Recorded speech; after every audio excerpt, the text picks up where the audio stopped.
के सिंह और आज से हम सीटेट की तैयारी करेंगे। यानी कि बहुत टाइम से हम सीटेट के लिए बात कर रहे थे, आज से हम सीटेट की तैयारी करेंगे। एग्ज़ाम आ चुका है, फॉर्म भी आ चुके हैं। आप जिसने अभी तक फॉर्म नहीं भरा है वो फॉर्म भर ले।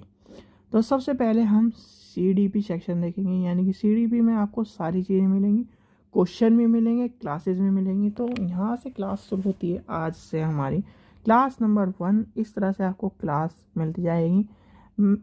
आपको CDP की क्लास मिलेगी, EVS की क्लास मिलेगी और बाकी जो सब्जेक्ट है वो SST की क्लास मिलेगी।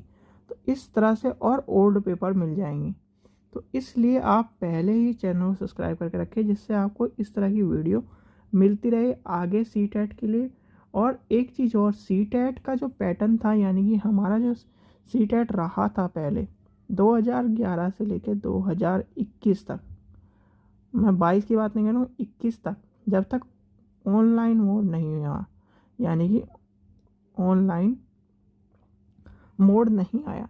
जब से आपने देखा होगा ऑनलाइन मोड आया है, ऑनलाइन मोड में एक चीज़ गड़बड़ आ गई है। क्या गड़बड़ आ गई? तो जो क्वेश्चन का पैटर्न या क्वेश्चन का जो सीक्वेंस था, आपने देखा होगा पहले 1 से लेके 30 तक जो क्वेश्चन आते थे वो CDP के आते थे, और CDP में एक ही तरह के क्वेश्चन मिलते थे सभी को। ठीक है, ना किसी की चिक चिक बाजी थी, ना किसी की पिक पिक बाजी थी। सबको एक तरह के क्वेश्चन मिलते थे और सब उसमें ये नहीं कह सकते थे कि मेरा क्वेश्चन ज़्यादा पावरफुल है या मेरा क्वेश्चन हार्ड है या दूसरे क्वेश्चन आसान है। ठीक है, अब क्या हो रहा है, ऑनलाइन मोड में क्वेश्चन किसी दिन हार्ड आ रहे हैं, किसी दिन आसान आ रहे हैं। सिलेबस का थोड़ा सा बैलेंस नहीं हो पा रहा है। तो इसलिए अब आपको एक्स्ट्रा तैयारी करनी पड़ेगी। यानी कि पहले आप तैयारी कर रहे थे 50%, अब आपको तैयारी करनी पड़ेगी 70 से 80%, जब कहीं आपका सीटेट पास हो जाएगा। यानी कि पूरी तैयारी करके चलनी पड़ेगी, क्योंकि ऑनलाइन में कहीं से भी कुछ भी पूछा जा सकता है।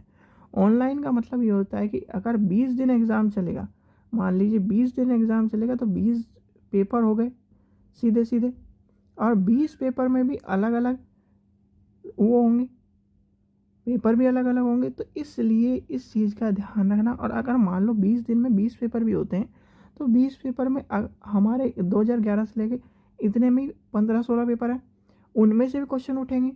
और जो इधर उधर के सीटेट या स्टेट टेट्स हैं उनके भी क्वेश्चन उठेंगे।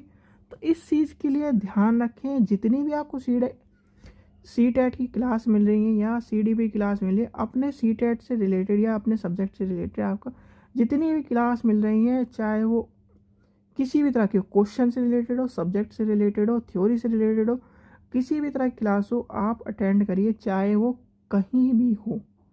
एज ए प्लेटफॉर्म यूट्यूब हो या फिर किसी का आपने कोचिंग ज्वाइन कर रखा वहाँ पर हो, इस चीज़ का ध्यान रखें। मैं ये नहीं कहता कि आप मेरी ही क्लास लो, मैं ये कहता हूँ आप मेरे से ज्वाइन हो। अगर आपको अच्छी लगे क्लासेस तो आप तब लीजिए, पर इस चीज़ का ध्यान रखना, वो अब दौर नहीं है कि आपको पन्ने मिले और आपने उसमें कर दिया।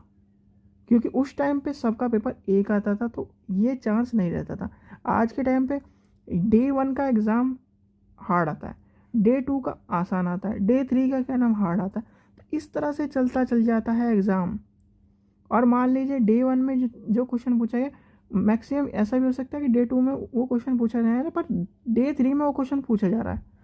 तो ये हमने जो पिछले साल 2022 का जो ऑनलाइन एग्ज़ाम हुआ था, उसमें ये सब चीज़ें देखी हैं। इसलिए आपको उस तरह की तैयारी कराई जा रही है कि अगर आपको वहाँ पर, देखिए वहाँ पर होता है हमारे पास 2 घंटे 30 मिनट का टाइम, और वो 2 घंटे 30 मिनट आप जब पेन पेपर टेस्ट देते थे, तो 2 घंटे 30 मिनट आपको पता कैसे नहीं चलते थे, क्योंकि ऊपर लगी आपके सामने लगी रहती थी क्लॉक।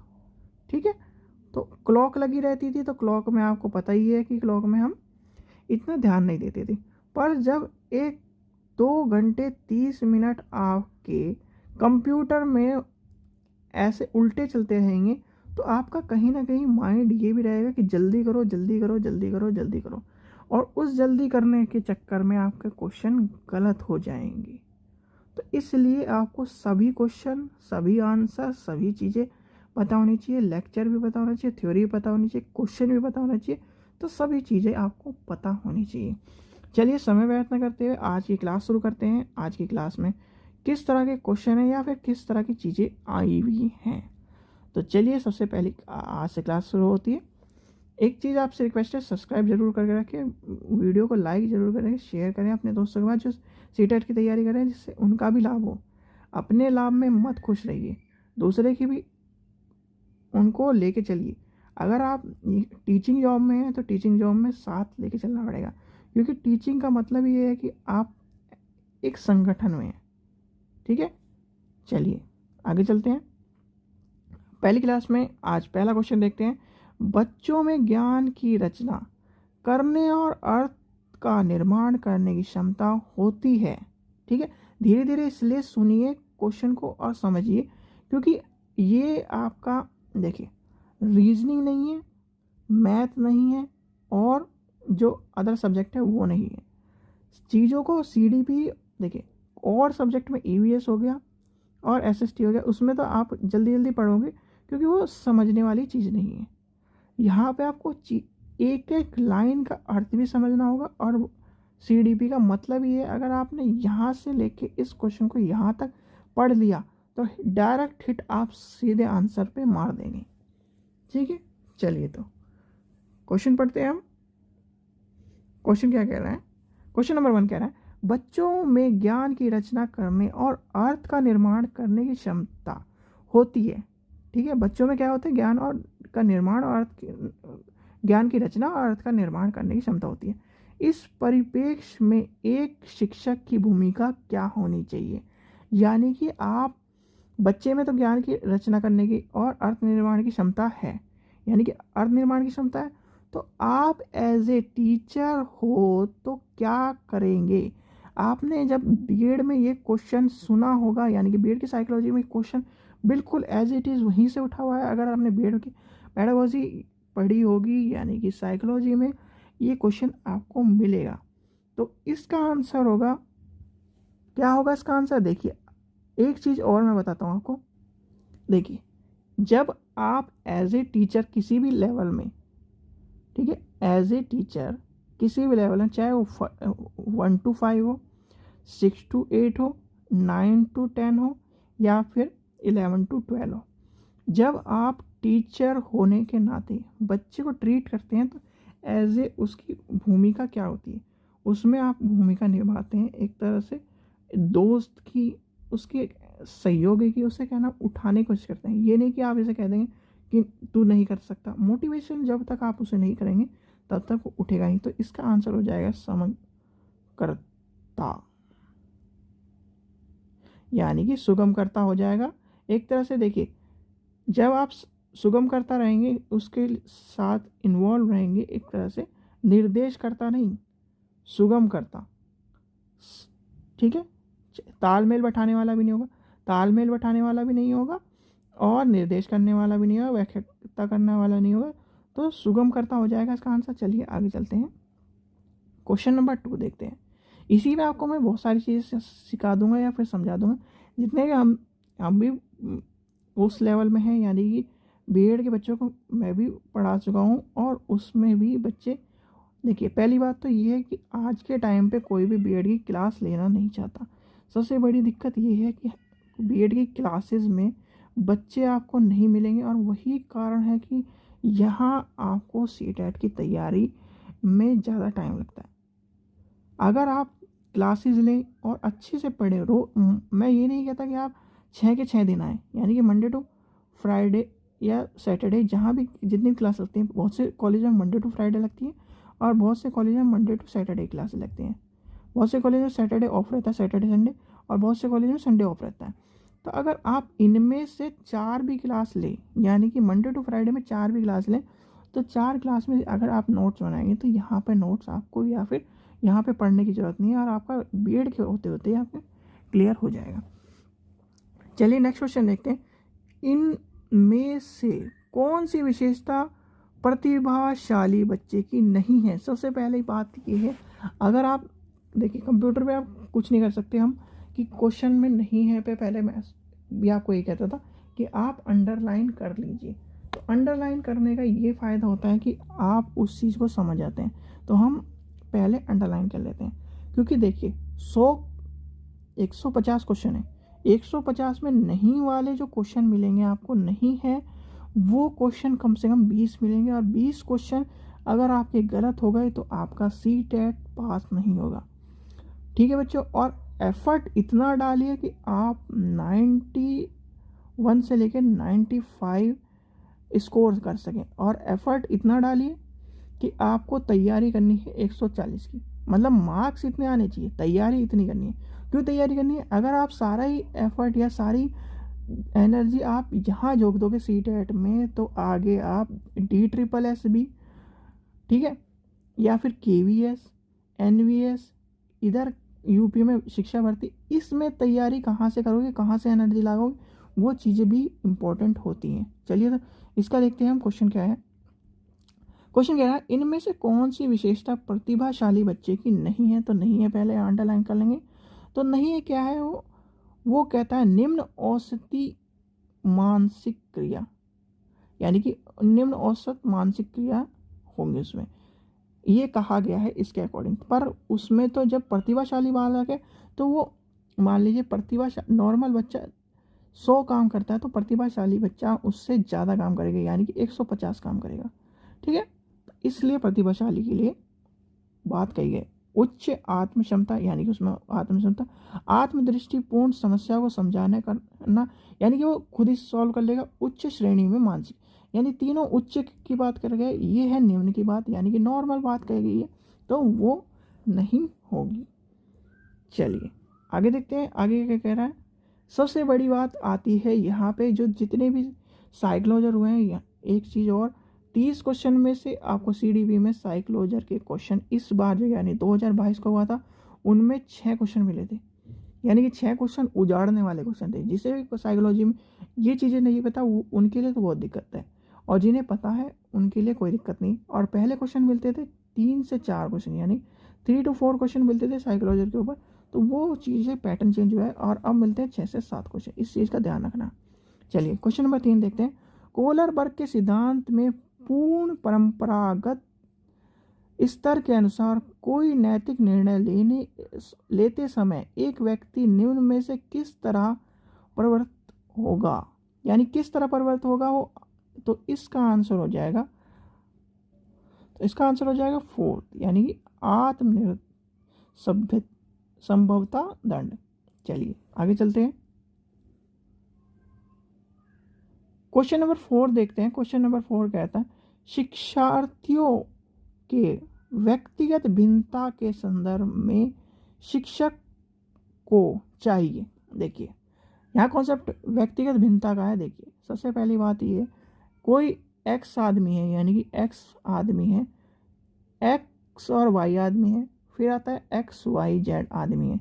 ये तीनों एक ही परिवार के, यानी कि ये बड़ा भाई है, नंबर 1, नंबर 2, नंबर 3, इनमें तीनों में व्यक्तिगत भिन्नता होगी, पर जो पारिवारिक गुण है, यानी कि वातावरण आनुवंशिकता, वो सेम होगी, क्योंकि जीन्स एक जगह मिले हैं पर व्यक्तिगत भिन्नता अलग होगी, मतलब सबकी व्यक्तिगत भिन्नता अलग होती। अगर कोई X आदमी है, चलिए परिवार को छोड़ते हैं, कोई X आदमी है और वो मान लीजिए यूपी में रहता है, ठीक है, और कोई Y आदमी है वो दिल्ली में रहता है, तो उसकी व्यक्तिगत भिन्नता अलग होगी, चाहे वो सेम एज सेम डे, यानी वो एक ही दिन बर्थ हुए, एक ही दिन टाइम है, एक ही एज के, एक ही कॉलेज से पढ़े हुए हैं, एक ही स्कूल से पढ़े हुए हैं, तो सबकी व्यक्तिगत भिन्नता अलग होगी। तो इसलिए व्यक्तिगत भिन्नता का कॉन्सेप्ट ये है। तो इस चीज़ का ध्यान रखना कि सभी व्यक्तिगत भिन्नता एक होती है, चाहे वो एज ए ट्विंस चाइल्ड क्यों ना हो, व्यक्तिगत भिन्नता अलग होगी, इस चीज़ का ध्यान रखना। तो इसका आंसर, चलिए इसका आंसर देखते हैं, इसका आंसर क्या होगा। तो चलिए ये क्वेश्चन जो हम पढ़ रहे हैं इसमें व्यक्तिगत भिन्नता की बात क्या कही गई है। व्यक्तिगत भिन्नता जो ये चाइल्ड डेवलपमेंट वाली बात है, तो ये आपको दोनों कॉन्सेप्ट समझा दूँ। एक और कॉन्सेप्ट है व्यक्तिगत भिन्नता का। देखिए व्यक्तिगत भिन्नता, देखिए जब हम एज ए क्लासरूम, ये मैंने आपको व्यक्तिगत भिन्नता बता दी कि व्यक्तिगत भिन्नता क्लासरूम की बात आती है। क्लासरूम में एक एग्जांपल ले लेते हैं हम कि व्यक्तिगत भिन्नता, जैसे कोई बच्चा है, कोई बच्चा आया है यूपी से, कोई बच्चा दिल्ली से आ रहा है, कोई बच्चा महाराष्ट्र से आ रहा है, कोई बच्चा मतलब अदर स्टेट से, सारे बच्चे आ रहे हैं। तो आप एज ए टीचर पढ़ा रहे हैं, तो उस परिस्थिति में क्या करेंगे, तो व्यक्तिगत भिन्नता को क्या करेंगे, क्योंकि देखिए मैंने कॉन्सेप्ट समझा दिया व्यक्तिगत भिन्नता की, व्यक्तिगत भिन्नता सब में होती है।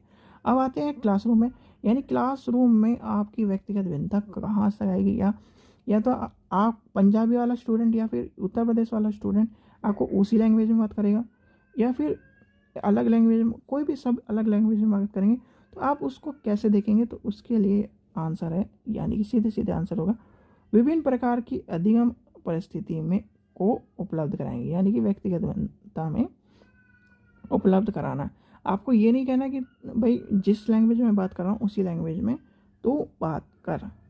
चलिए बहुत डिटेल समझा रहा हूँ, इस चीज़ का ध्यान रखना, क्योंकि एक एक क्वेश्चन में आपको टाइम, भले ही वीडियो लंबी हो जाए पर आप चीज़ों को समझ जाएंगे तो वो इम्पोर्टेंट होगा।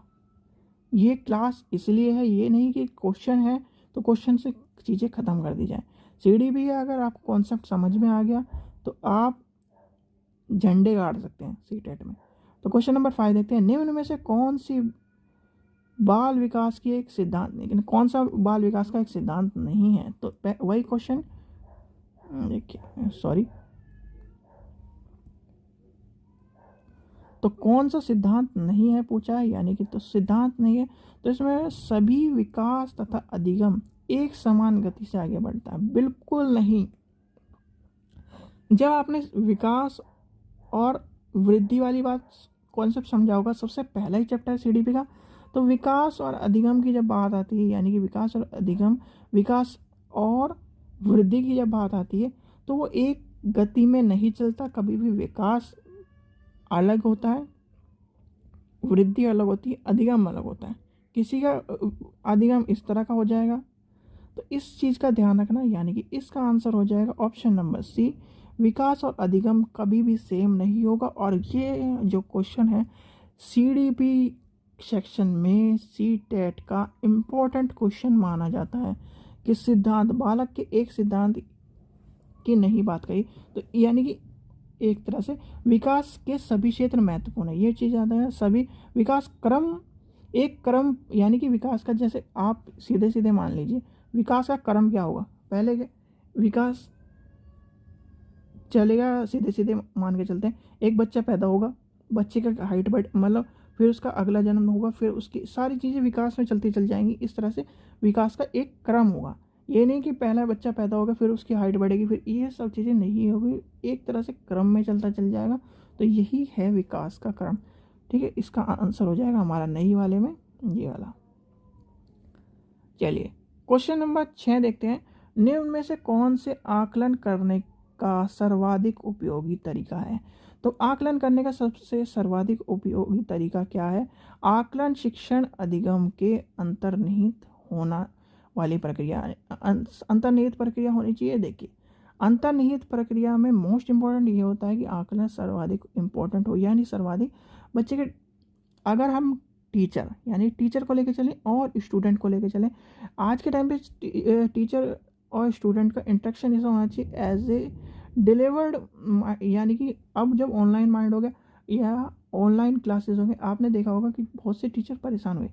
क्यों परेशान हुए, क्योंकि सब ने नई नई चीज़ें सीखी, स्टूडेंट इतने परेशान हुए, उन्हें जूम एप्लीकेशन या कोई से भी प्लेटफॉर्म पे जुड़ना नहीं आता। बहुत सारे प्लेटफॉर्म थे, जूम था, माइक्रोसॉफ्ट का टीम था, ये सब चीज़ें प्लेटफॉर्म में जुड़ने की प्रक्रिया में बच्चे परेशान हुए। तो इसलिए आकलन शिक्षण अधिगम के अंतर्निहित प्रक्रिया है, यानी कि आकलन की जो प्रक्रिया है वो शिक्षा अधिगम की प्रक्रिया, इसलिए आपको कहते हैं कि थोड़ा सा माइंड अपना लेके जो चलते हैं आप, वो शिक्षा की तरफ भी, अधिगम के तरफ भी लेके चलिए। चलिए नेक्स्ट क्वेश्चन देखते हैं। क्वेश्चन नंबर 7 कह रहा है, निम्न में से कौन सा सृजनात्मकता से संबंधित है? तो सृजनात्मकता से संबंधित क्या है? अपसारी चिंतन, यानी कि अपसारी चिंतन है। अपसारी चिंतन मोस्ट इंपॉर्टेंट है सीटेट का। अपसारी चिंतन आया हुआ क्वेश्चन है, किसी भी तरह से आपसे पूछेगा ही पूछेगा, 101% पूछेगा, यानी कि 101% अपसारी चिंतन पूछेगा, इस चीज़ का ध्यान रखना। चलिए नेक्स्ट क्वेश्चन, क्वेश्चन नंबर 8 देखते हैं। क्वेश्चन नंबर 8 क्या कह रहा है? क्वेश्चन नंबर 8 कह रहा है बच्चे के बारे में निम्न कथनों में से कौन सा कथन वाइगोत्स्की की सहमति होती है, यानी कि वाइगोत्स्की की सहमति देते हैं। तो वो क्वेश्चन क्या कह रहा है, देखिए इसका आंसर हो जाएगा ऑप्शन नंबर डी, बच्चों के समय वयस्क और वयस्कों के साथ सामाजिक अंतःक्रिया के माध्यम से सीखना। देखिए सबसे बड़ी कॉन्सेप्ट यही आता है, और ये मोस्ट इंपॉर्टेंट क्वेश्चन यानी सीडीपी का इस तरह से लेके चलने वाला क्वेश्चन है। देखिए आती है सामाजिक अंतःक्रिया, यानी कि सामाजिक अंतःक्रिया जब ये आती है बात के माध्यम से सीखता है, तो आप एक चीज़ मान के चलिए, आप हो एक्स और वाई जेड, ये तीनों जो आदमी हैं वो कहाँ रह रहे हैं? वो रहे हैं समाज में, और समाज में रह रहे हैं तो आपको समाज से, आप समाज में यानी कि आपका घर है ए जगह है, दूसरे का घर है बी जगह है, तीसरे का घर है सी जगह है, यानी कि सी इन ए बी सी जगह घर पे मतलब घर है उनका, ठीक है, जगह मान के चलिए। तो वो जो जगह है वो है उत्तर प्रदेश में। उत्तर प्रदेश कहाँ है? इंडिया में। यानी कि एक तरह से समाज का आप बॉन्ड में रह रहे हैं, सीधे सीधे समाज से आप जुड़े हैं, और समाज में आपके पड़ोसी भी होंगे। आप घर से, यानी पड़ोसी से भी आप मतलब ना रखें, घर से निकले, घर से निकले आपका स्कूल है यहाँ पर, यानी कि ये स्कूल है आपका, तो स्कूल तक आने में आपने 10 किलोमीटर या 5 किलोमीटर, मान लीजिए 5 किलोमीटर हमने लगाया, तो 5 किलोमीटर में बस में आए या ऑटो में आए या साइकिल पे आए, आपको बहुत सारे लोग मिले, उनका व्यवहार देखा, उनका चीज़ें देखी, तो सामाजिक अंतःक्रिया उस तरह से आपके अंदर डेवलप होती चली जाएंगी। यानी कि समवयस्क और वयस्कों के साथ सामाजिक अंतःक्रिया के माध्यम से आप सीखते चले जाएंगे। ये कॉन्सेप्ट आपके लिए इम्पोर्टेंट है। सामाजिक अंतःक्रिया इम्पोर्टेंट चैप्टर है इस सीडीपी का। इम्पोर्टेंट सीडीपी में बहुत सारी चीज़ें हैं, अगर आप समझे। सामाजिक अंतःक्रिया भी छोड़ दीजिए, देखिए सामाजिक अंत, अभी देखिए समवयस्क और वयस्क को भी छोड़ दें हम, तो सामाजिक अंतःक्रिया के माध्यम से अगर मिले, बच्चे सामाजिक अंतःक्रिया के माध्यम से सीखते हैं, ये क्वेश्चन इस तरह पूछा जा सकता है, तो इस चीज़ का ध्यान रखना, बच्चे सामाजिक अंतःक्रिया के माध्यम से सीखते हैं। भाई सीधे सीधे बात लेके चलो, आपका घर ये है, आपके पड़ोसी हैं, पड़ोसी ने बच्चे या मतलब पड़ोसी इस तरह के हैं कि वो बहुत ही अच्छी तरह पोलाइट तरीके से रहते हैं, और उनके उनके व्यवहार में आप इस तरह करिए, यानी व्यवहार में इस तरह का, एक होता है तू इस तरह कर या इस तरह कर, तो वो अगर, या फिर आपके परिवार में जॉइंट फैमिली दादी नानी, मतलब दादी है बाबा है, तो इस तरह से लेके चलें चाचा, ये जब वो एक कॉन्सेप्ट बच्चा देखेगा और समाज में रहेगा, इस तरह के समाज में रहेगा, तो वो जो उसका जो माइंड होगा वो उसी तरह डायरेक्शन में चलेगा। और एक बच्चा है वो रह रहा है गाली गलौच या फिर इस तरह के माहौल में, तो वो उस तरह के समाज में रह के उस तरह की सामाजिक क्रिया सीखेगा या समाज से सीखेगा। तो ये सामाजिक अंत्यक्रिया का सीखने का माध्यम है, वाइगोत्स्की ये कहते हैं। चलिए क्वेश्चन नंबर 9 देखते हैं, बच्चे। तो ये क्वेश्चन सीधे सीधे वही है कि बच्चे जिज्ञासु प्राणी होते हैं, यानी कि देखिए आपने देखा होगा, चलिए पहले क्वेश्चन का आंसर बता दूं। बच्चे जिज्ञासु होते हैं जो अपने चारों ओर के जगत को खोजने के लिए अपने ही तर्क और क्षमताओं का उपयोग करते हैं, ठीक है। तो इसका आंसर ये है। देखिए अब आते हैं बच्चे के बारे में, ये क्वेश्चन प्राइमरी लेवल का क्वेश्चन है, तो हम पहले प्राइमरी लेवल से लेकर चलते हैं। प्राइमरी लेवल में आपने देखा होगा, तो प्राइमरी लेवल के बच्चे हम मान के चलते हैं, कहाँ तक मान के चलते हैं? सीधे सीधे 10 तक मान के चलते हैं, 10 मैक्सिमम 11, कोई 12 भी मान लीजिए, वैसे 10 तक मान के चलते हैं, क्योंकि 5 साल में एडमिशन होगा और 5 साल में उसका वो 5वीं तक पास करेगा। फिर आती है बात, आप ये देखिए, जब बच्चा, आपने 1 से लेके 5 एज तक का बच्चा देखिए, कभी भी आपके घर में भी होगा तो वो खिलौने को तोड़ेगा, फोड़ेगा, उसके अंदर की चीज़ें देखेगा, वो कैसे चलता है उसे देखेगा। तो आपने एक कॉन्सेप्ट सुना होगा कि बच्चे तोड़ते हैं और उसे फिर फोड़ के देखते हैं, यानी कि लिटिल साइंटिस्ट, यानी बचपन का वैज्ञानिक है, लिटिल साइंटिस्ट की संज्ञा दी गई है। तो उस इसलिए दी गई है क्योंकि बच्चा अपने आसपास से बहुत सारी चीज़ें सीखता है और इसी टाइम बच्चे का सबसे ज़्यादा माइंड डेवलप होता है। क्यों होता है? क्योंकि वो सारी चीज़ें अपने आसपास से सीख लेता है और उसे तर्क करने की कि ये क्यों होता है। अब जैसे एक आपको उदाहरण लेके चलता हूँ, पहले आता था बॉलमेटे का ऐड, और जिसमें काजोल थी और एक छोटा बच्चा था। तो वो पूछा है, मम्मी फरवरी में 28 ही दिन क्यों होते हैं, यानी कि फरवरी में 28 दिन क्यों होते हैं। अब आप, उसने तर्क किया, यानी कि तर्क किया। अब मम्मी को पता नहीं था तो वो, मम्मी ने कहा कि कल बताऊंगी। तो यानी कि बच्चा तर्क करता है इस टाइम पे। आपने देखा होगा जो प्राइवेट स्कूल है या फिर कितने भी जो अच्छे स्कूल हैं, देखो मैं ये नहीं कहता गवर्नमेंट स्कूल अच्छे नहीं हैं, गवर्नमेंट स्कूल अच्छे हैं, पर टीचर जो है वो बच्चों को ये सोचते हैं कि अगर ये पढ़ना ही नहीं चाहता तो मैं क्यों पढ़ाऊँ। ठीक है, तो वो चीज़ें थोड़ी सी गलत हैं, लेके नहीं चलनी चाहिए। अगर आप टीचर हैं तो पढ़ाना चाहिए। अब देखिए, जो छोटा बच्चा होगा और प्राइमरी स्कूल में आप प्राइवेट स्कूल में जाएंगे तो वहाँ बच्चे को फ्रीडम है, खूब फ्रीडम है। अगर वो तर्क करना चाहता है कि मैडम ये क्यों है, तो वो तर्क करता है और उस चीज़ को समझता है और उसकी क्षमताओं को का उपयोग करा जाता है। तो ये सब चीज़ें आपको थोड़ा सा लेके चलती हैं बैलेंस। यानी सीटेट में कोई भी चीज़ ऐसी नहीं है जो आप समझ ना सके, और समझने के लिए बहुत सारी चीज़ें। अगर आपने यहाँ छोटे छोटे कॉन्सेप्ट समझ लिए, देखिए बच्चा जिज्ञासु प्रवृत्ति का होता है, सीधे सीधे ये पूछा जा सकता है, एक क्वेश्चन यह बन गया, चारों ओर के जगत से खोजी हुई तर्क करता है, क्षमताओं का उपयोग करता है। तो ये 4 पॉइंट बन गए, यानी सीधे सीधे 4 पॉइंट बने बच्चे से रिलेटेड। ठीक है बच्चों, चलिए आगे चलते हैं। क्वेश्चन नंबर 10 देखते हैं। बच्चे की त्रुटियों के बारे में निम्न बातें सत्य हैं, यानी कि निम्न बातें सत्य हैं। तो ये है, बच्चों की त्रुटि उनको सीखने की प्रक्रिया में आगे बढ़ाती है। ठीक है, अब आता है कॉन्सेप्ट, यानी कॉन्सेप्ट है बच्चों की। देखिए आप भी कभी बच्चे रहे होंगे, या सीधे सीधे लेके चलते हैं, बच्चों की त्रुटि के बारे में बात करते हैं हम। त्रुटियों के बारे में जब बात करते हैं तो त्रुटियों के बारे में जब बात करते हैं, देखिए आप हैं, मान लीजिए एक स्टूडेंट है आप, ये दूसरा स्टूडेंट है या तीसरा स्टूडेंट है। आपने साइकिल चलानी सीखी, इसने बाइक चलानी सीखी, ठीक है, इसने कार चलानी सीखी। ठीक है, पहले दोबारा लेके चलते हैं। एक, ये 3 स्टूडेंट हैं, एक ने बाइक सीखी, साइकिल सीखी और कार सीखी। ठीक है, तो आपने जब बाइक सीखी है तो आप कभी ना कभी उस चीज़ को पहले देखा होगा कि किसी आदमी ने या आपके बड़े ने चलाई है।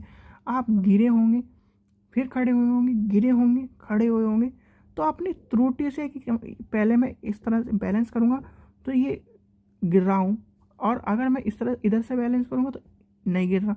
तो आपने त्रुटि जो करी थी, पहली बार जो त्रुटि करी थी, यानी नंबर 1 स्टेप जो है आपका, स्टेप 1 में जो आपने त्रुटि करी थी बाइक चलाने में, तो वो त्रुटि स्टेप 2 में नहीं होगी। क्यों नहीं होगी? क्योंकि आपने गलती जो करी पहली वो सीख लिया। भाई सीधे सीधे बात ये, अगर हम किसी बच्चे को ये दे दें प्लस करने के लिए, तो वो पहले जो त्रुटि करेगा वो नेक्स्ट बार त्रुटि कम होगी। यानी कि अगर पहली त्रुटि उसने 100% करी तो दूसरी बार शायद ऐसा हो कि त्रुटि 75% हो, फिर उसके बाद त्रुटि 50% हो, फिर त्रुटि 25% हो, और आखिरी में त्रुटि 0 हो जाएगी। तो यानी कि वो उसने सीख लिया। किससे सीखा? अपनी त्रुटियों से सीखा। तो इसलिए साइकिल चलाने में भी ऐसी है और कार चलाने में भी ऐसी है। पहली बार आपको स्टीयरिंग के बारे में नहीं पता होगा, क्लच के बारे में नहीं पता होगा, गियर कैसे डालने हैं वो नहीं पता होगा, मिरर में कैसे देखना है, रियर मिरर, साइड मिरर कैसे देखना है ये नहीं पता होगा। तो बस जब पहली बार कार चलाओगे तो एज ए आपको पता नहीं होगा। फिर दूसरी बार उसमें आपने सुधार किया, अपनी त्रुटि सीखा कि मैं अगर इस तरह चलाऊंगा तो एक्सीडेंट हो जाएगा। तो वो सब चीज़ें इन्वॉल्व होती हैं एक त्रुटि से सीखने वाली बात। यानी कि बच्चे जो अपनी त्रुटि होते हैं, चाहे बच्चा हो चाहे बड़ा हो, मैं तो ये कहता हूँ बच्चा हो चाहे बड़ा हो, अगर आप अपनी त्रुटि से नहीं सीख रहे हैं तो कुछ नहीं सीख रहे हैं, तो आप बेकार हो। सीधे सीधे बात ये है, कॉन्सेप्ट है। कोई भी इंसान हो, चाहे वो एज ए 1 साल का बच्चा हो, चाहे वो 60 साल का आदमी हो, या 100 साल का, मान लिया चलो 100 साल का बूढ़ा भी हो, तो अगर उसने त्रुटि से नहीं सीखा है तो वो कुछ नहीं सीखा है उसने। ठीक है, वो फिर लंबी चौड़ी फेंक रहा है। ठीक है, देखिए अब वो कॉन्सेप्ट मैं लेके चलता हूँ। आपने किसी से प्यार किया, उसने आपको धोखा दे दिया, तो आपने उस धोखे से कुछ तो सीखा। ठीक है, तो इस चीज़ का लेके चलिए कि आप कुछ ना कुछ सीखते हैं त्रुटियों से। नेक्स्ट क्वेश्चन लिखते हैं, क्वेश्चन नंबर 11 देखते हैं। क्वेश्चन नंबर क्या कह रहा है? अध्यापकों को यह सुनिश्चित करना चाहिए कि उसकी कक्षा में सभी शिक्षार्थी अपने आप को स्वीकृत और समझ रहे हैं, और इससे शिक्षक को चाहिए। ये देखिए, एक तरह से घुमा हुआ हुआ क्वेश्चन है कि एक अध्यापक है, अध्यापक अपनी ये सुनिश्चित करना चाहता है अपनी कक्षा में कि सभी जो स्टूडेंट है, शिक्षार्थी हैं, स्टूडेंट, आपका स्टूडेंट हैं, तो वो अपने आप में स्वीकृत और सम्मति या संबंधित हैं, यानी एक तरह से जुड़ाव है। तो इसके लिए क्या होगा? तो क्वेश्चन नंबर 11 का होगा, अपने शिक्षार्थियों को सामाजिक और सांस्कृतिक पृष्ठभूमि की जानकारी प्राप्त करने और कक्षा में विभिन्न मतों को प्रोत्साहन करना चाहिए। देखिए, अब इस कॉन्सेप्ट को लेके चलते हैं। इस कॉन्सेप्ट में देखिए, सामाजिक और सांस्कृतिक, सीधे सीधे वही क्वेश्चन आ गया समाज वाला। समाज में रह रहे, यानी कि स्कूल भी समाज में है, घर भी समाज में है आपका, ठीक है, होम भी समाज में है, और आप जो आ रहे हैं वो भी समाज में है, संस्कृति भी समाज में है, यानी संस्कृति भी समाज का हिस्सा है। तो ये जब समाज का हिस्सा है तो आपको सामाजिक बनाना पड़ेगा चाइल्ड को, कि और उसके कक्षा के विविध मतों को प्रोत्साहन करना चाहिए। यानी कि कोई बच्चा ये कह रहा है कि मैडम इस तरह से चीज़ें होनी चाहिए या फिर इस तरह से चीज़ें हो सकती हैं क्या, उसे ये नहीं कहना चाहिए चुपचाप बैठ जाओ, तो उसे विभिन्न मतों को प्रोत्साहन करना चाहिए, यानी कि मोटिवेट करना चाहिए एज ए टीचर। अगर उसने ये कहा है कि मैडम, जैसे बहुत से स्कूलों में आप जब देखा होगा तो उसमें ये होता है कि बच्चों ये डिस्प्ले बोर्ड सजाना है, और बच्चे कहते हैं कि मैडम इस तरह नहीं, इस तरह सजाइए, इस तरह हमें फुलझड़ी लगानी, इस तरह इसमें कटिंग वाली ये लगानी, तो वो उसके मतों को प्रोत्साहन करना चाहिए। तो ये सब होती है कक्षा की इम्पोर्टेंस। यानी कि इतना घुमा फिरा वाला क्वेश्चन जो है वो इसका आंसर ये होगा। एज ये जो क्वेश्चन है अटपटे इसलिए डाल रखे क्योंकि ऑनलाइन में इस तरह के ही क्वेश्चन मिले हुए थे देखने के लिए, बहुत ही अटपटे क्वेश्चन मिले थे, बच्चों को पढ़ा नहीं जा रहा था, समझा भी नहीं जा रहा था, और कंप्यूटर में पहली बार बच्चे ने सीटेट वालों ने पेपर दिया था, तो इस चीज़ का ये भी दिक्कत थी। चलिए नेक्स्ट देखते हैं, नेक्स्ट क्या कह रहा है। नेक्स्ट क्या क्वेश्चन नंबर 12 क्या कह रहा है। चलिए क्वेश्चन नंबर 12 देखते हैं।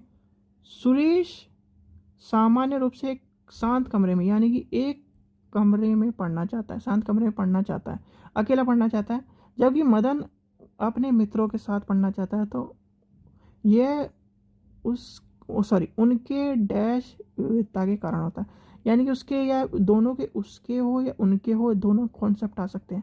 अगर आपसे एक चीज़ पूछा है उसके कॉन्सेप्ट में, तो उसके कॉन्सेप्ट से आंसर देना, और उनके कॉन्सेप्ट से आंसर आए तो उनके कॉन्सेप्ट से, उसके में पहले डिफाइन कर देगा किसकी बात करी गई है।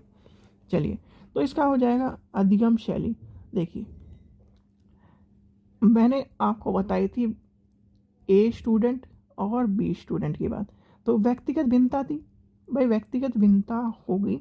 व्यक्तिगत भिन्नता के कारण ही जो सुरेश है वो एक शांत कमरे में पढ़ना चाहता है। भाई वो ये चाहता है कि सुरेश शांत कमरे में पढ़ो, मैं किसी की डिस्टर्बेंस नहीं चाहता। तो वो होगी उसकी बात।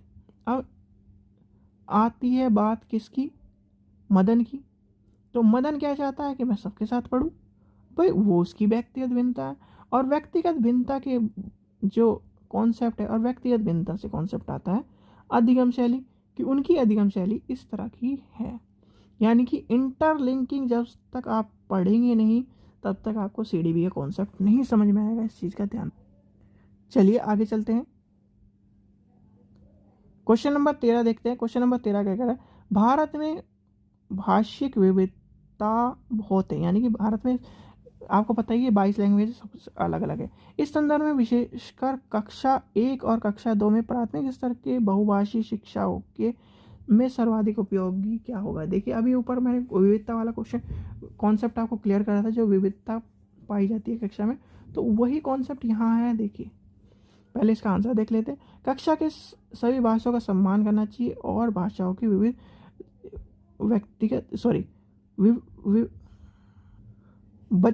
क्वेश्चन कहाँ था, यहाँ था। देखिए सभी भाषाओं के अभिव्यक्ति को प्रोत्साहन करना चाहिए। यानी कि एक तरह से कॉन्सेप्ट ये है, ये क्लास है आपकी, इसमें पंजाबी भी है, हिंदी भी है, उर्दू भी है, सिंध भी है। यानी कि सारी लैंग्वेज हमारी 22 की 22 लैंग्वेज हैं। और 22 की 22 लैंग्वेज आप एक टीचर हैं, और टीचर को ये नहीं कहना चाहिए, अगर आपने क्वेश्चन पूछा कि बेटा सूर्य कहाँ से निकलता है, यानी सनराइजेस कहाँ से होता है, और उसने अपनी लैंग्वेज में नहीं यानी पंजाबी में दे दिया, या फिर उसने उड़ीसा वाली लैंग्वेज में दे दिया, केरल वाली लैंग्वेज में दे दिया, तो ये नहीं कह सकते कि आप। और ये क्लास कौन सी है, फर्स्ट क्लास है, यानी कि क्लास 1 है, और उसने अपनी मातृभाषा या फिर उसकी जो भाषा है उसी में आंसर आपको दे दिया। क्योंकि भाई सीधी सीधी बात है, कक्षा 1 है, वो कक्षा 1 है भाई, उसने घर से जो भाषा सीखी, यानी घर से जो भाषा सीखी वो घर से भाषा सीख के यहाँ आया। और बहुत सी जो टीचर होते हैं बहुत होशियार होते हैं। क्यों बनते हैं, क्योंकि उन्हें यही नहीं पता कि भाई आप सीधे सीधे मान के चलिए, एज ए टीचर कोई भी टीचर हो, बीएड करा होगा, बहुत से एमएड भी करे होंगे, और उन्हें ये नहीं कॉन्सेप्ट पता कि भाई बच्चा जब अपनी भाषा सीख के आया तो उसे सम्मान करना चाहिए, ये नहीं कि भाई तू इसमें क्यों बोल रहा है। सबसे बड़ा गंदा कॉन्सेप्ट है ये। इसलिए बहुत से टीचर ये नहीं समझ पाते कि बच्चे को आप दबा रहे हैं, और वो जब दबता चल जाता है वो क्लास में कभी नहीं बोल पाता, और एक तरह से जो उसकी पोटेंशियल 100 थी वो पोटेंशियल 10 बच जाती है, कभी भी आंसर नहीं देगा। इस चीज़ का ध्यान रखना, एज ए टीचर आप भी टीचर बनने वाले हैं तो इस चीज़ का ध्यान रखना कि कभी भी आपका बच्चा आंसर नहीं देगा बच्चे के साथ। खासकर अगर प्राइमरी लेवल में आप टीचिंग कर रहे हैं तो बच्चे को बिल्कुल फ्रैंकली तरीके से उसे खुला छोड़ दो। खुला छोड़ने का मतलब ये नहीं कि बेटा तो कहीं भी जा। खुला छोड़ने का मतलब ये है कि बेटा आप आंसर दो और एक प्रोत्साहन करो, इस तरह कॉन्सेप्ट रखो। क्योंकि बहुभाषी कक्षा आप अगर मान लीजिए, चलिए हम मान के चलते हैं आप यूपी के टीचर लगे, ऐसे 1 से 5 तक के टीचर लगे, और विभिन्न भाषाओं से तब भी आएंगी। बच्चे की बोली अलग हो सकती है, कोई करता है ये कहेगा, करत है इस तरह कहेगा, इस तरह मतलब ये नहीं कहना कि तू गलत है या ये गलत है। तो उसे थोड़ा सा मोटिवेट करिए। बहुभाषिक कक्षाओं में ये चीज़ों का ध्यान रखना पड़ता है। चलिए आगे चलते हैं। क्वेश्चन नंबर 14 देखते हैं। प्राकृतिक पोषण विविध में, एक मिनट मैं नोटिफिकेशन बंद कर दूं। तो क्वेश्चन नंबर 14 क्या है, प्राकृतिक पोषण विविध में प्रकृति से अभिप्राय है। सॉरी, क्वेश्चन है प्राकृतिक पोषण विवाद में प्रकृति से अभिप्राय है। तो ये क्वेश्चन कह रहा है क्वेश्चन नंबर 14, तो ये जैविक विशिष्ट आनुवांशिक, यानी कि सीधे सीधे ये इतना घुमा फिरा के कह रहा है। तो ये है आनुवांशिक समुच्चय और विशिष्टता, यानी कि जैविक एक तरह से बायोलॉजिकल और आनुवांशिकता। ठीक है, इस चीज़ का ध्यान रखना है। वही है सीधे सीधे जब आप टीचर स्टूडेंट है तो वो बच्चा है और बच्चा वंशानुक्रम से आएगा, फिर आएगा उसकी बायोलॉजिकल चीज़ें यानी जैविक विशेषताएं। तो बायोलॉजिकल विशेषताएं जो ये होती हैं, ये दोनों इम्पोर्टेंट होती हैं प्राकृतिक पोषण के लिए। इस चीज़ का ध्यान रखना, जो अभी हमने ऊपर कॉन्सेप्ट पढ़ा है।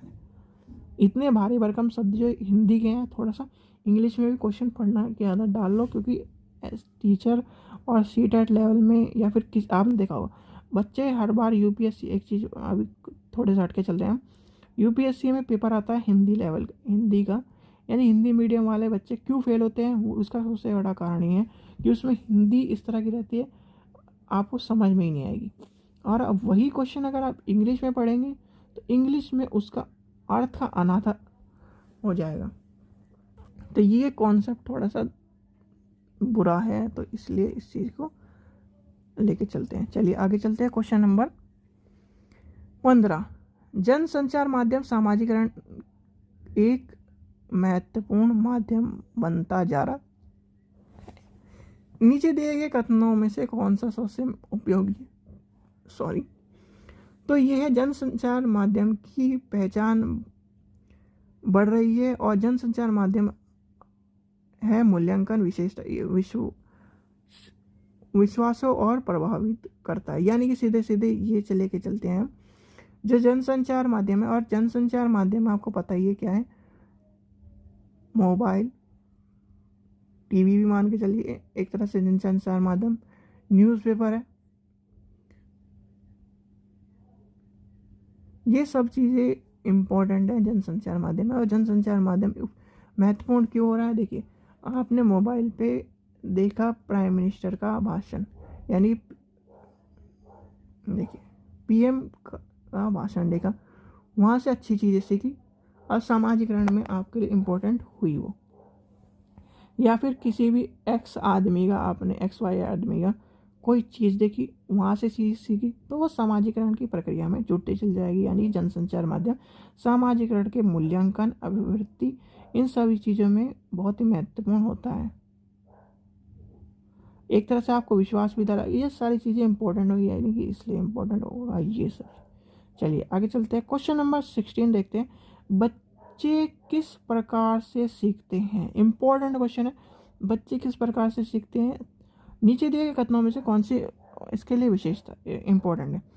देखिए बच्चे केवल कक्षा में सीखते हैं, ये बात गलत हो जाएगी। यानी कि अभी जो हम बात लेके चले थे तो ये बात है सही नहीं है। इम्पोर्टेंट क्या है, ठीक है, यहाँ से देखिए जो क्वेश्चन हम जल्दी जल्दी में पढ़ते हैं उसमें ये सबसे ज़्यादा दिक्कत होती है, और ख़ासकर कॉम्पिटिटिव एग्ज़ाम में सबसे बड़ी दिक्कत यही है। इसलिए मैं कहता हूँ आपको इनमें आंसर जो क्वेश्चन होते हैं उनमें नहीं है वाले क्वेश्चन पहले देख ले। तो अब आती है बच्चे सीखते किस में। अब इसने कह दिया केवल शब्द अगर आप टैग वर्ड की वीडियो देखेंगे, मेरी जो टैग वर्ड की वीडियो है उसमें भी आपको मैंने बताया है कि आप केवल वाले वर्ड जहाँ भी आए वो काट दीजिए। केवल से कुछ नहीं होता, अगर कहीं भी केवल, चाहे बच्चे के साथ केवल लगाओ, टीचर के साथ केवल लगाओ, तो केवल जहाँ भी दिखाई दे वो कभी भी आंसर नहीं होगा। अगर नेगेटिव क्वेश्चन है तो केवल आंसर होगा। जैसे जैसे इसमें पूछा सही नहीं है तो इसका केवल ही आंसर होगा, यानी केवल वाला क्वेश्चन का आंसर होगा।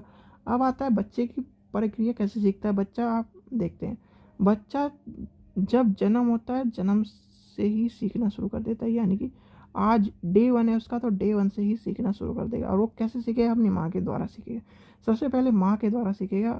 क्वेश्चन में पूछा जाता है कि जो बच्चा सीखता है सबसे पहले कहाँ से सीखता है, तो वो होता है माँ, फिर पिता, फिर परिवार, फिर आस पड़ोस, ठीक है, फिर आता है उसका जो मित्र, जो उसके मित्र बने हैं, जो 4-5 साल में स्कूल जाने से पहले मित्र बने, वहाँ से आस पड़ोस, मित्र, फिर स्कूल, फिर उसका प्लेग्राउंड। इस तरह से आप लेके चलते चल जाएंगे तो बहुत सारे क्रम बनते चल जाते हैं। तो बच्चा केवल कक्षा से नहीं सीखता है, इस चीज़ का ध्यान रखना।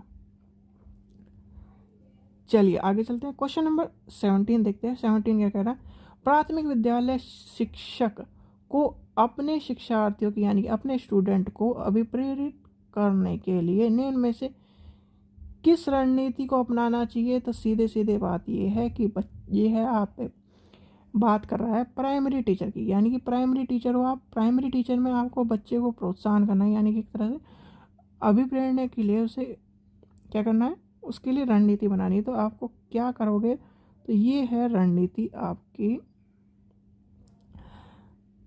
तो इसका देखिए, इसमें चलते हैं, हम देखते हैं क्वेश्चन 17 का क्या कह रहा है। बी है, बच्चों को उनकी रुचि के अनुसार उनके लक्ष्य निर्धारित करने और उनको पाने का उद्यम, यानी उनको पाने के लिए सहयोग या सहमति करनी चाहिए। अब आप आते हैं प्राइमरी टीचर की बात कर लेके चलते हैं, हम लेके चलते हैं कक्षा 1 की बात लेके चलते हैं, यानी क्लास 1 की बात लेके चलते हैं। क्लास 1 में आपने टीचर है, तो आपका बच्चा कहता है मुझे मैडम, मुझे एक्स खेल खेलना है या क्रिकेट खेल खेलना है। तो उसे ये मत कहिए कि बेटा तुम छोटे हो क्रिकेट नहीं खेल सकते, उसे ये कहिए कि बेटा खेल सकते हो। और इस तरह की रणनीति बनाएगी उससे, उसका अभिप्रेरणा या उसका एक तरह से सहयोग हो, उसकी रुचि के अनुसार लक्ष्य निर्धारित करिए उसके। यानी कि हमारा जो क्वेश्चन है, हमारा क्वेश्चन में क्या कह रहा है, बच्चे की रुचि के अनुसार लक्ष्य निर्धारित करने चाहिए। यानी कि अगर उसे क्रिकेट खेलना है तो उसके लक्ष्य उस तरह के निर्धारित करिए। उसे अगर मान लीजिए ड्राइंग करनी है तो उसके ड्राइंग के लक्ष्य निर्धारित करिए। कोई म्यूज़िक में अच्छा है तो म्यूज़िक में अच्छा, ये नहीं कि नहीं तुम ये नहीं कर सकते। 100, यानी कि इंडिया में सबसे ज़्यादा, भारत में सबसे ज़्यादा बच्चा डिमोटिवेट इसीलिए होता है कि उसे एक सबसे पहले ये कह दिया जाता है कि तू ये नहीं कर सकता। ठीक है, अगर आप कोई भी, चाहे छोटा बच्चा हो चाहे बड़ा बच्चा हो, चाहे उस तरह का एज, अगर आप एक मान लीजिए एक स्टूडेंट है और उसे 10 टीचरों ने ये कह दिया कि तू ये नहीं कर सकता, तो वो जो कर सकता था यानी 100% अपना दे सकता था वो भी नहीं दे पाएगा। अगर आप उसे ये कहेंगे, यानी क्रिकेटर है, मान लीजिए हम क्रिकेटर को लेके चलते हैं, क्रिकेटर बहुत अच्छा खेलना जानता है पर आज तक खेला नहीं, और 10 टीचरों ने ये कह दिया कि नहीं तुम खेल नहीं सकते, तुम तो पढ़ाई के लिए बने हो या फिर इस चीज़ के लिए बने हो। और वो जब अपना यहाँ से डिमोटिवेट हो जाएगा या फिर एक तरह से अपना मोटिवेशन लूज़ कर लेगा, अगर वो घर जाके या फिर अपने गली मोहल्ले में भी एक तरह से बॉल डिलीवर करेगा या बॉल डालेगा, तो वहाँ पर भी अपना 100% नहीं दे पाएगा। यही कॉन्सेप्ट रहेगा कि मेरे टीचरों ने ये कहा। इस चीज़ का ध्यान रखें, थोड़ा थोड़ा सा कॉन्सेप्ट इम्पोर्टेंट है। चलिए आगे चलते हैं, क्वेश्चन नंबर 18 देखते हैं। निम्न में से कौन से सामाजिकरण का एक प्रमुख कारण है, तो सामाजिकरण का प्रमुख कारण है परिवार।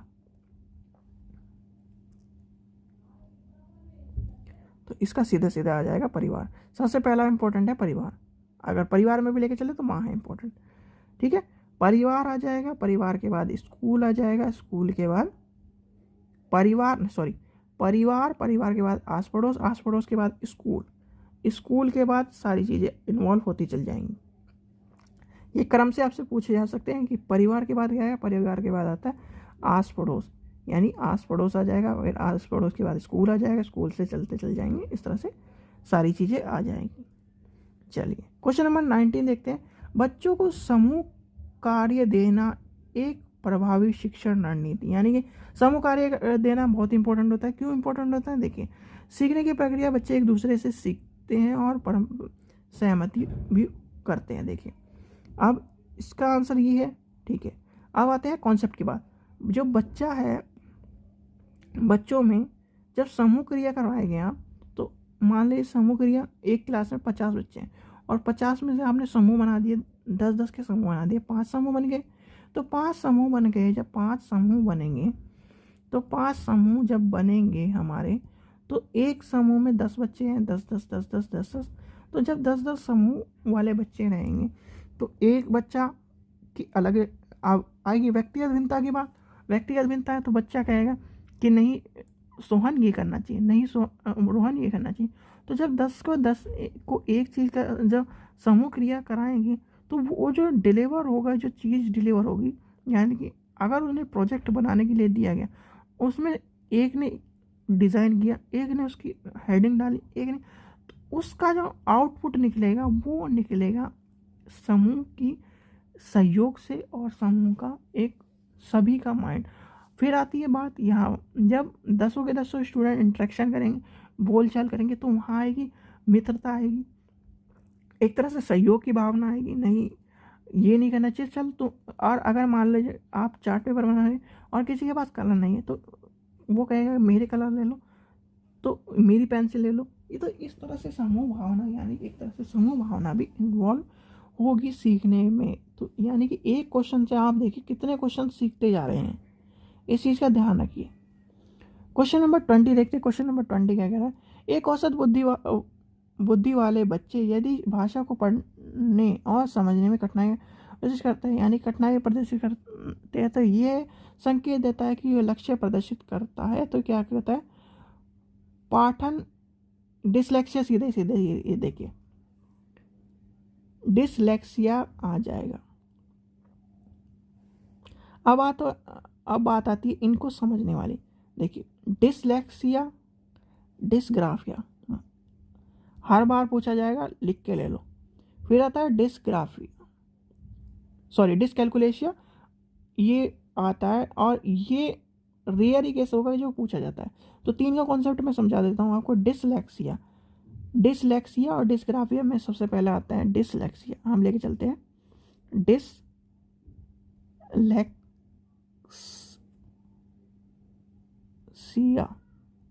यानी कि डिसलेक्सिया,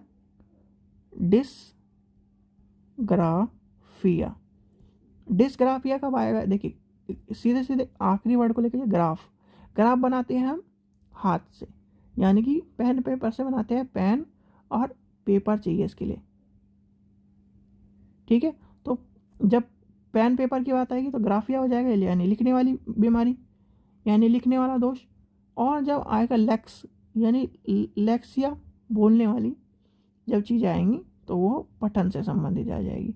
फिर आता है कैलकुलेशन, यानी कैलकुलेटर की बात कर रहे हैं, तो कैलकुलेटर कहाँ यूज होता है? वो होता है मैथ्स में, तो यहाँ आ जाएगी गणित संबंधित विकार। चलिए आगे चलते हैं। क्वेश्चन नंबर 21 देखते हैं।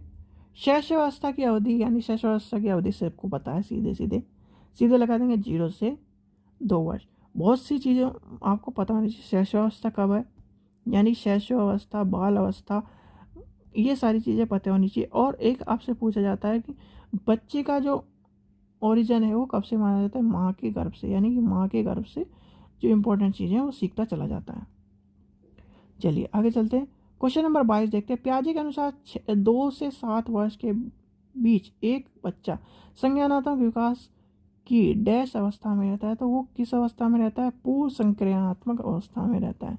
ये इंपॉर्टेंट है आपको, पियाजे, वाइगोत्स्की, ये सब चीज़ें आपको पता होनी चाहिए, इसलिए इम्पोर्टेंट है। और ये क्वेश्चन भी कई बार पूछा गया है, यानी सीटेट के 2011 से लेकर 2021 तक मान के चलते हैं हम। 21 या 22 में पूछा गया था, 22 में पूछा गया, तो इस चीज़ का ध्यान रखना।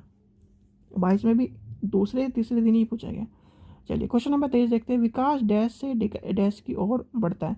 इंपॉर्टेंट क्वेश्चन है, कई बार है। अब इसे कॉन्सेप्ट को भी समझेंगे। विकास सामान्य से विशिष्ट की ओर होता है, यानी कि विकास जो होता है, विकास का जो कॉन्सेप्ट है पहले सामान्य रहेगा, यानी कि आप लेके चलिए, आपने कोई भी बिजनेस डाला तो वो पहले सामान्य रहेगा, फिर बढ़ते बढ़ते बढ़ते बढ़ते बढ़ते बढ़ते बढ़ते विशिष्ट की ओर भी जा सकता है। यानी सामान्य से विकास, सामान्य से विशिष्ट की ओर जाएगा। इस चीज़ का ध्यान रखना, कभी भी विकास की बात आए तो विकास में सामान्य से विशिष्ट ही आएगा।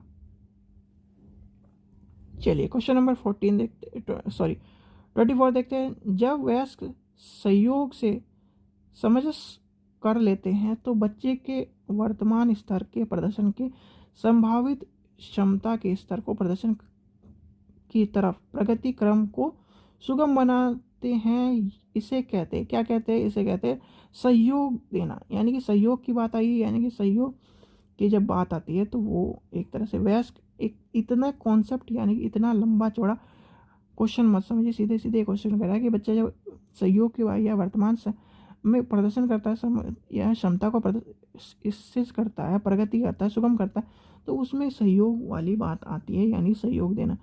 इस तरह के क्वेश्चन में सहयोग देना ही आंसर मिलेगा। चलिए लास्ट क्वेश्चन है हमारा, लास्ट कॉन्सेप्ट है, यानी लास्ट क्वेश्चन लास्ट कॉन्सेप्ट है तो नवीन जानकारियों को शामिल करने के लिए वर्तमान स्कीमा में बदलाव की प्रक्रिया कहलाती है। तो वो क्या कहलाती है? आत्मस्तारीकरण, यानी कि ऑप्शन नंबर ये हो जाएगा। ठीक है, स्कीमा वाली बात, यानी स्कीमा वाली बात को ध्यान रखना। स्कीमा वाला क्वेश्चन आजकल फेवरेट हो रहा है सीटेट का, इसीलिए आत्मसारीकरण, संयोजन, अंतःक्रिया, अनुकूलन, इन सारी चीज़ों को आपको एक कॉन्सेप्ट में समझा दूंगा मैं, तो ये भी आपको पता होना चाहिए। ठीक है बच्चों, बड़ी वीडियो थी, सारे कॉन्सेप्ट समझा दिए, तो इसी तरह के आपको वीडियो मिलती रहेगी। अब सी टेट की वीडियो, सी टेट का टाइम शुरू हो चुका है, सी टेट की वीडियो मिलती रहेगी। देखिए UP TET sorry UP PGT की जो वीडियो बन रही थी और आरपीएससी का जो वीडियो बन रही थी वो ऐसी बनती रहेंगी, वो भी आपको मिलती रहेगी। ठीक है, वो भी आपको मिलती रहेंगी, वो उसमें प्रैक्टिस सेट चल रही है क्योंकि सिलेबस आपका कंप्लीट हो चुका है। यहाँ पे जो अब आ रही है बात, यहाँ पे कॉन्सेप्ट भी समझने हैं हमें, चीज़ें भी समझनी है। अब आपने क्वेश्चन भी देख लिया किस तरह का क्वेश्चन आ रहा है, कॉन्सेप्ट भी समझ लिया। अब आप, और अगर मैं आपको कॉन्सेप्ट के थ्रू पढ़ाता तो कॉन्सेप्ट समझते, क्वेश्चन किस तरह का आता है ये नहीं समझते, इसलिए क्वेश्चन को उठाया गया है। ठीक है बच्चों, इस चीज़ का ध्यान रखना। और एक रिक्वेस्ट आपसे, चैनल को जरूर सब्सक्राइब करके अपने दोस्तों को भी कहें चैनल को जरूर सब्सक्राइब करके रखें, जिससे इस तरह की आपको वीडियो समझ में आए और मैं आपको उसी तरह समझा रहा हूँ जैसे मैं कॉलेज में समझाता हूँ या फिर एक तरह से पढ़ाते हैं, तो वो चीज़ें आपको इन्वॉल्व करी जा रही है। क्योंकि अगर आप इस क्वेश्चन को लेके चले या फिर किसी भी क्वेश्चन को लेके चले, क्वेश्चन की लैंग्वेज बहुत टफ है। आप यूपी टेट की लैंग्वेज लेके चलिए, उसमें बिल्कुल आसान सरल शब्दों में मिलेगा। और सी टेट की लैंग्वेज लेके चलिए, आपको बहुत ही हार्ड वर्ड भी मिल सकते हैं। इसलिए आपको कहता हूँ मैं, हिंदी वालों को खासकर कहता हूँ, इंग्लिश में ज़रूर पढ़ लीजिए एक बार। आपको भले ही आपको अंग्रेज़ी नहीं आती, मान लीजिए मेरे को भी अंग्रेज़ी नहीं आती, ठीक है, मैंने मान लिया अंग्रेज़ी नहीं आती, पर कुछ ना कुछ जब हम बीएड कर रहे हैं या फिर ग्रेजुएशन करके आए, तो आप सीधे सीधे मान के चलिए टूटी फूटी हम इतनी अंग्रेजी बोल देते हैं कि वो चीज़ें रोज़मर्रा की चीज़ों में इंक्लूड रहती है। तो इस चीज़ का ध्यान रखना। ठीक है बच्चों, आशा करता हूँ आपको वीडियो पसंद आएगा। वीडियो पसंद आए तो लाइक करें, शेयर करें, चैनल को सब्सक्राइब करें। Thank you.